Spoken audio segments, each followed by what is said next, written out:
ஆக்சுவலாக என்னென்னா இங்கே பயிர் வைக்கிற இடம் இது தண்ணி பாயிற வாய்க்கால். மழை பெஞ்சு லாஸ்ட்டாக விட்டப்போ என்ன ஆச்சுன்னா அங்கே அந்த பக்கம் பார்த்திங்கன்னா அங்கே ஒரு நீரோடு இருக்கும்.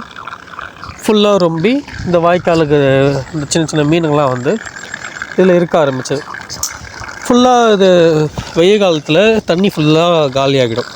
ஸோ நான் என்ன பண்ணுவேன், எக்ஸ்ட்ரா ஒரு 10 நிமிஷம் மோட்டரோட விட்டு இங்கே மட்டும் தண்ணி கீழே போகும். இந்த பின்னாடி அந்த மீனுங்க இந்த இடத்துல எப்பயுமே இருக்கும்.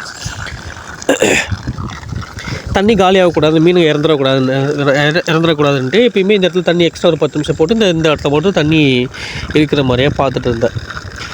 கொஞ்சம் நாளாக பார்க்குறேன் மீனுங்க நிறைய நடமாட்டத்தை காணும். எப்பயுமே துளி துளி சுற்றிட்டுருக்கோம், ஓடிட்டுருக்கோம், மீனுங்களை காணும். என்னடா மீனுங்களை காணும்னு பார்த்தா இதுக்குள்ளே ஒரு பாம்பு இறங்கிட்டுருக்கான்.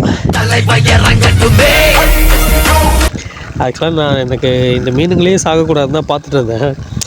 இந்த ஒருத்தர் என்ன பண்ணிவிடுவான், இந்த நான் உருவாக்குற ஈகோஸ்டிக் சிஸ்டத்தையே அழிச்சிருவான்னு நினச்சேன். சரி எப்படா மாட்டுவான் தொட்டி விடலான்னு பார்த்துட்டே இருந்தேன். இன்றைக்கி காலைல மாட்டினான். சரி கொல்லணும்லாம் இல்லை, மேலேருந்து ஒரு கல்லை போட்டேன். அவன் செத்துட்டான்டா. உங்களுக்கு அந்த வீடியோவும் பகிர்றேன் பாருங்கள். கொஞ்சம் குற்ற உணர்ச்சியாக தான் இருக்குது. பட் 5 மீனுக்கு நல்லா இருக்கணும்னா ஒரு பாம்பை எடுக்கிறது தப்பு இல்லைல்ல.